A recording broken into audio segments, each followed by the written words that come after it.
ariko nanje kuri kote yanje zo ari iteka ridasanzwe guhurira ku butambiro bumwe n'abaririmbyi nka Vishu, Bface, Double J, turi benshi nkuko babivuze n'ibikunda kuba. Ego ni iteka ridasanzwe. Nushira nko ku miliyoni kwinjira ni bande bazoronka miliyoni facilement mu gihe dufise uburyo bwo kuriha n'ifungwa butabukuye neza. Nuhamagara kikuna Double J ni mukoresho hajya abantu binjire uza gusanga uri kurusha amafaranga menshi. Mugabi radio ako karyo rero basi rimwe mu mwaka habeho evenema ibahuza n'abafana babo, kuko nimba mumaze kwibona nko kurakora CV artistique barakubwira ngo twereke rero ibiteramo byiza by'imbatira mugabo wagiyemo sika abantu banyu baragukunda nabase niba takundwa ngahi wacu nimutabafasha ngo bamenyekane ngahi wacu no hanze ntibizoshoboka. Bantu twereke concert wakoze abantu miliyoni ibihumbi 10-30 bakakubona live, turabo kuntu bakwakira. Twebwe iyo sanse muri evenementiel turagacomekamo kugira ngo abantu bagira amachance n'abafana bagira amahirwe yigwije guhura n'abasani babo ku mafaranga make canke kuri gusa. Niyo ntumbero bwana Ivrari ni kumva no kisha nimba letise yo kongerako kuko antukacu no ntavuze nawe gisha vuze kugira ngo bigende neza cyane makoze.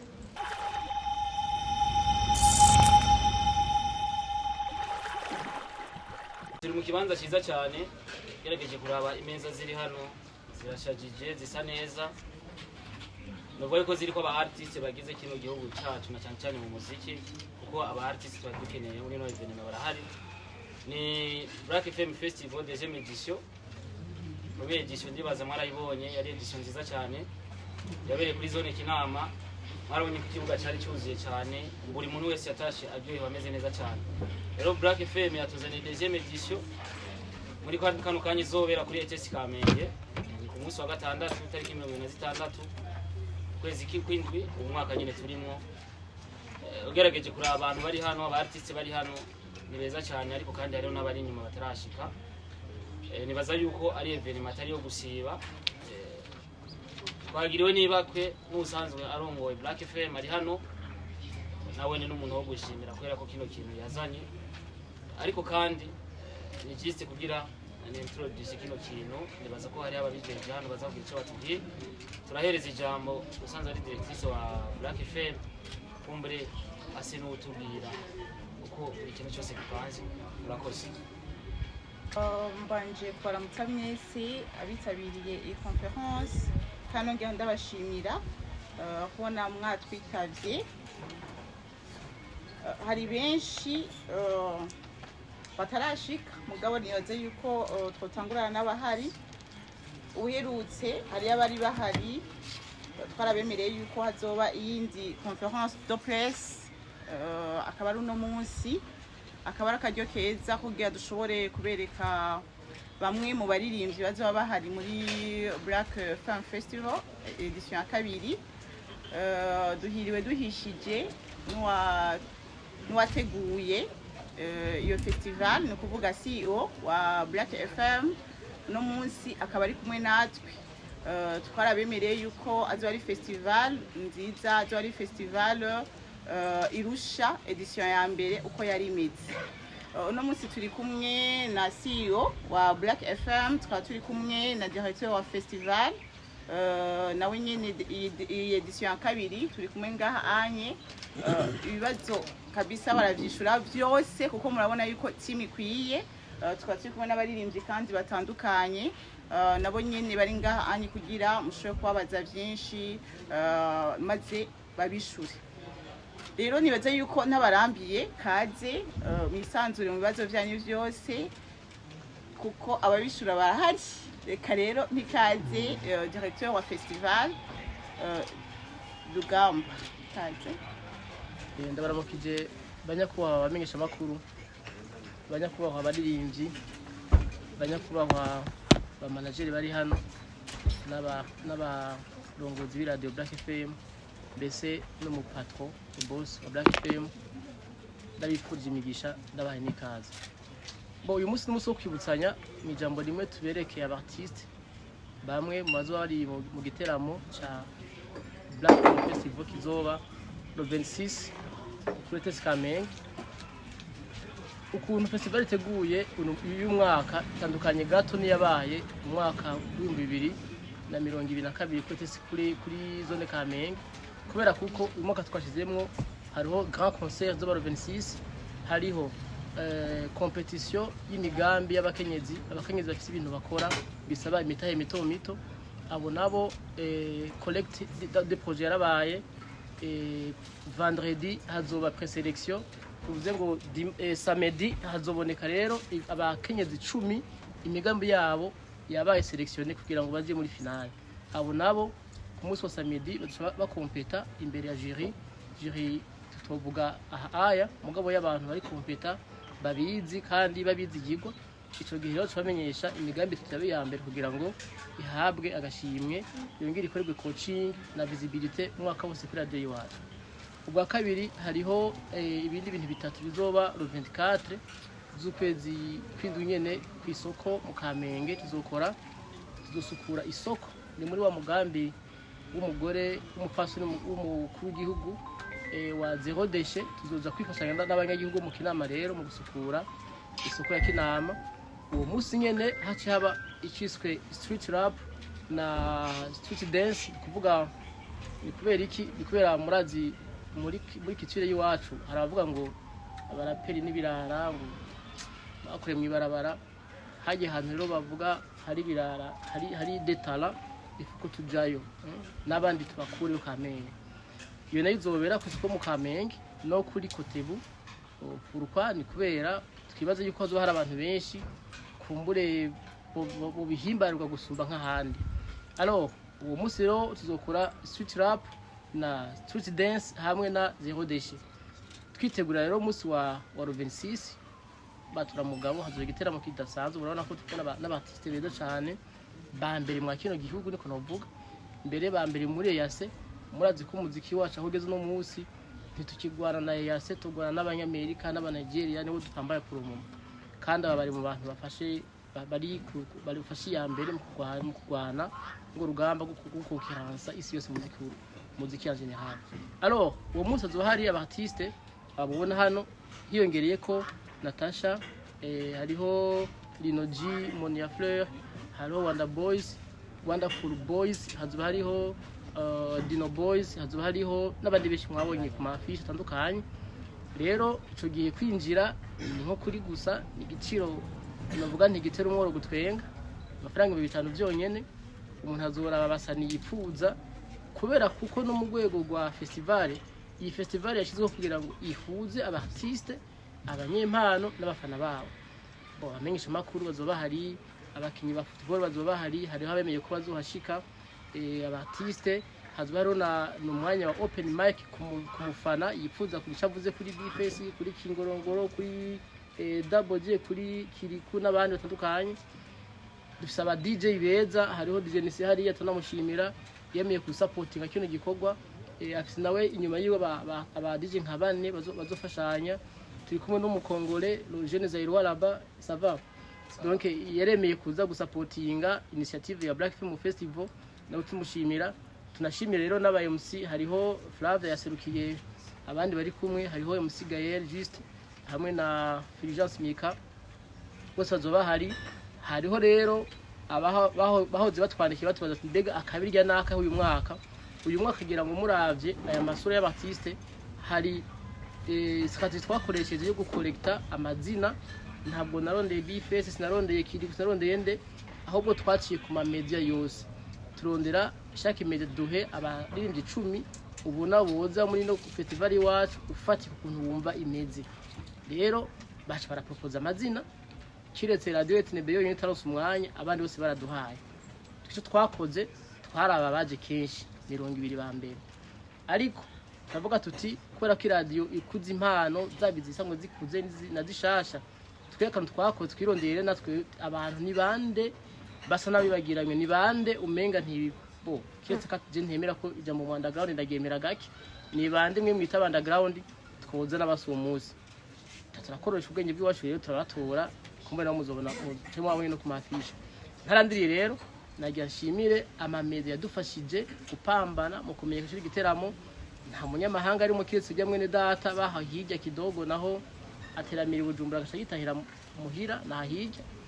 Donc rero nagira nsabe abarundi abanyamahanga bari twerekana imbaraga z'ibintu by'iwacu.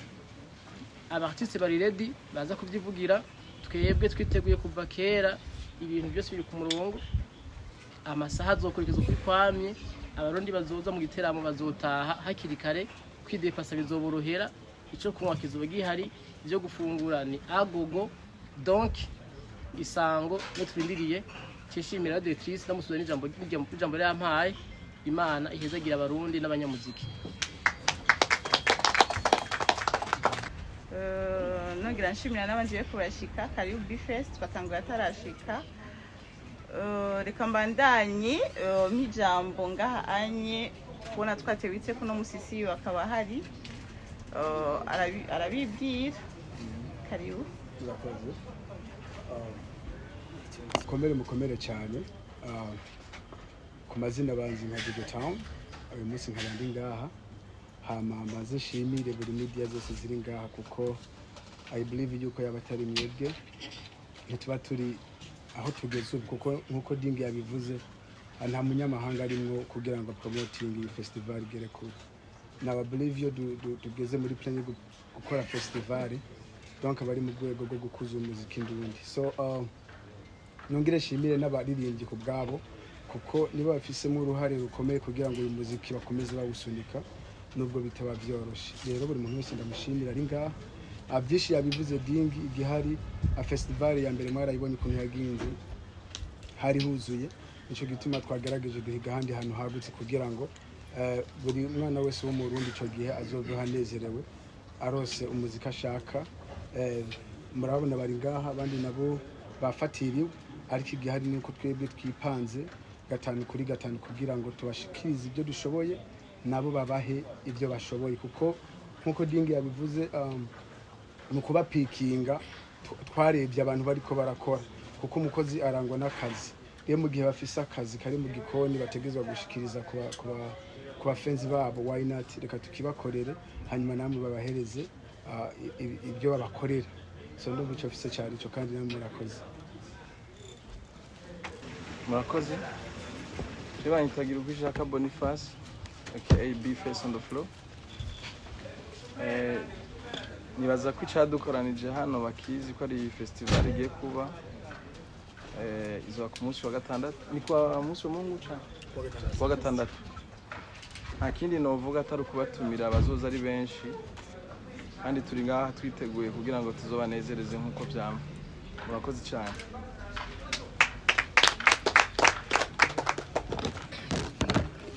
Yo, nitwa Double J once again, Bad Boy Killer, cyangwa nyite ntagaso. Yiteguye cyane kuri festival izohuza abaririmbyi batandukanye. Izo bari ibyishimo bidasanzwe guhurira hamwe n'abaririmbyi benshi babikora neza. Ubundi dukunze guhura turi nka babiri canke batatu, ariko turi benshi kujya n'abanyagihugu bavyitavye. Nibaza ko atari ibintu byo gusiba. Rero ku bwanje nivugiye n'ibyishimo bidasanzwe gukorana n'ino radio nsanzwe ndumunwanyi wayo, kandi ibikorwa byanje bikaba bishikira abanyagihugu biciye kuri iyi radio.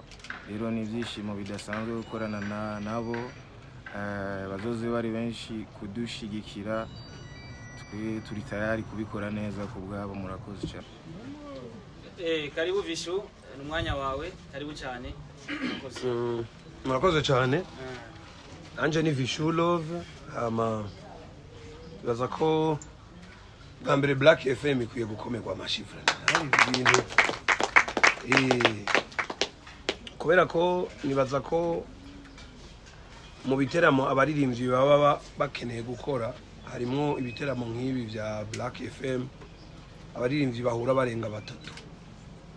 Ibyo rero navyo burya biri mu bituma abaririmbyi bashobora kugira competition hagati yabo. Est-ce que je nabishoboye? Naka yabishoboye? Bon, yansumbijiki, je namusumbijiki. Donc harimo no kwiga. Kubera ko kenshi abenshi tuca tumera nk'aba gira za systeme zacu zo kugara umuntu ntaboneke. bako bisanzwe iyo muhuriye muri concert canke muri festival nk'iyi hakagombye kubaho ico bita ishure ukiga ati naka yakoze gute canke undi yabikoze gute. Jewe rero ku rwego canke kuri kote yiwanje nibaza ko mwino minsi ibiteramo vya Vishu ni vyinshi kandi ndiko ndazunguruka hafi igihugu cose nongera nisubiriza. Nibaza ko ndi tayari ivyo abantu bazoshaka nubwo bazoshaka ko umuntu ahagarara ku mabafle ntangorane. So turi tayari lo 26 niko gatandatu Vishu umuziki w'abantu benshi barawuzi n'utarawumenya ndamwifurije kuza kubera ko Black FM ririya festival nibaza ko izoba ari nini cyane kandi ni ya mbere nagira ibibako ni ya mbere niho narindi. Nibaza ko abaje mu ya mbere bibuka ibintu twakoze tugomba gukora x10 ivyo twakoze ubwa mbere kugira ngo bishobore kugenda neza. Ntumira abantu rero kuza ku bwinshi baze novuga ngo biteguye kurya show y'abaririmbyi bagiye batandukanye nkuko mwagiye murabivuga.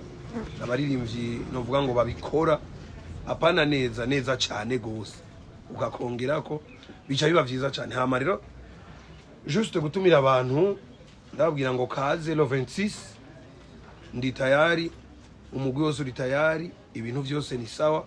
Black FM hejuru cyane. Merci beaucoup. Yambo naje nitwa Kiriko Aki. Nibaza ko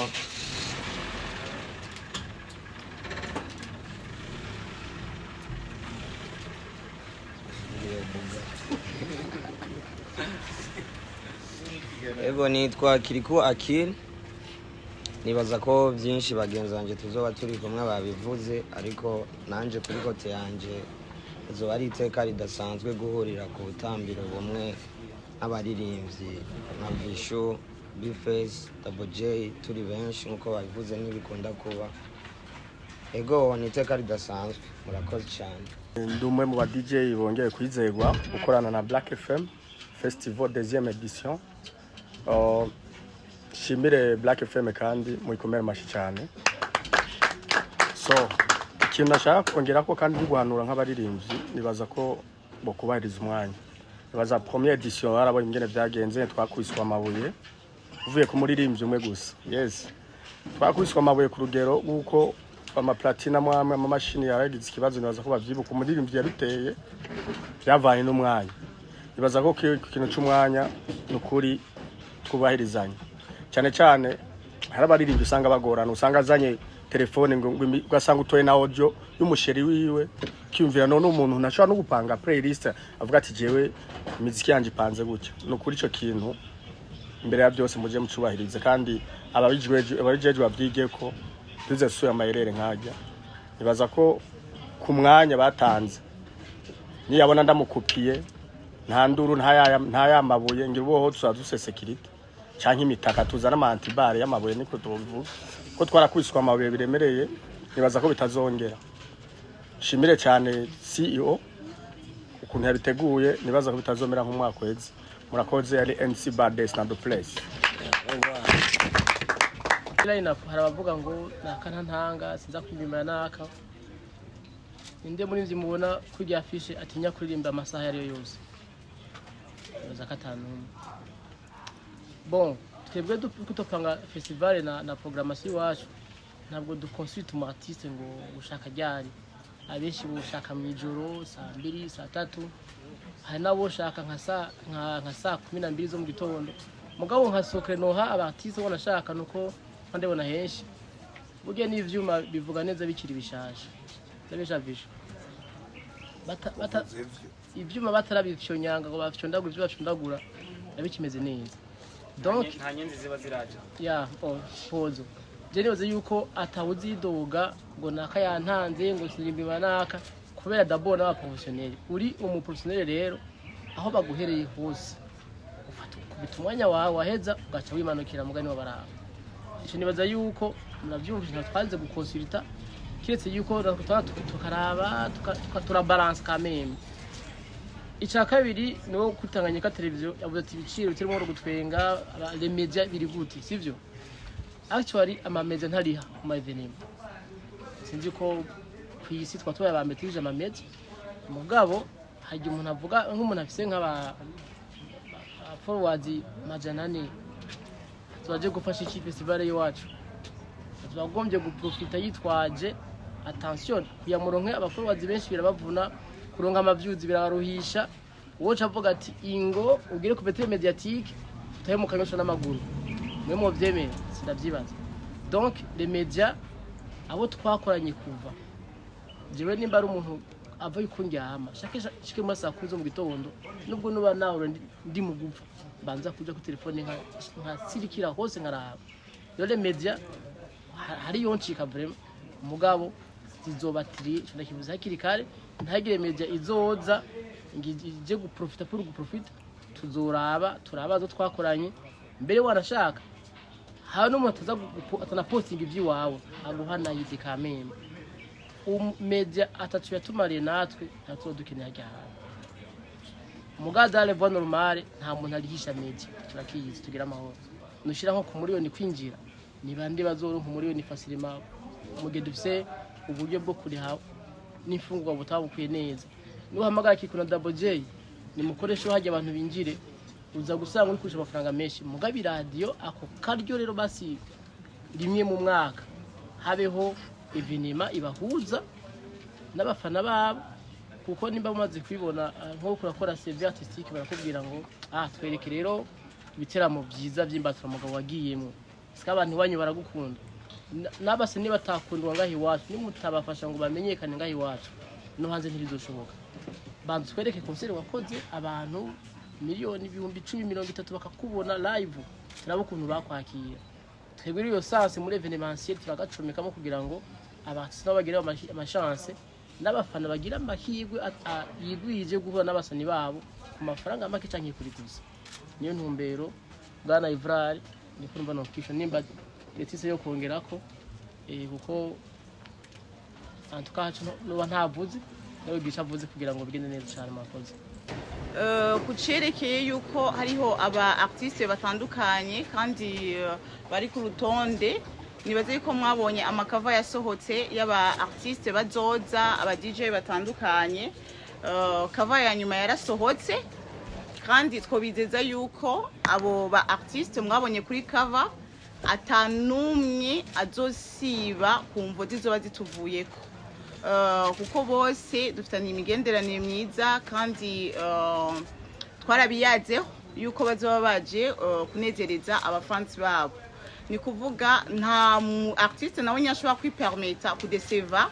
umufans wiwe mu gihe nawe nyene ubwiwe yashize ahabona yuko ari hazobati hari ikintu gishobora kubabuza kuza nk'ingwara ico naco ntawe ugitegura ni Imana yonyene ariko ari ibintu bivuye ku mu artiste natwebwe nta mu artiste numwe azosiba mwarabonye yuko azoza rero nagomba ntumirire umuntu wese ari mu fan waba umu artiste yabonye kuri cover karibu cyane umu artiste wawe ni hazobari kandi turiko turanasenga cyane hari abapasiteri muri twebwe nta mu artiste numwe azogwara nta nuzosiba murakoze ingeno kugira ngo Uburundi cyangwa se umuziki utera imbere nirazima twese tubishiremo imbaraga nawa dushimira Imana yuko kera bavuga yuko karite y'amavideo y'abaririmbyi atagera kure ariko murabona yuko bakora sana kugira ngo bitange babahereze ibintu bisa neza rero gikuru kugira ngo WJ Bface abo twicaranye bose kugira ngo bagere kure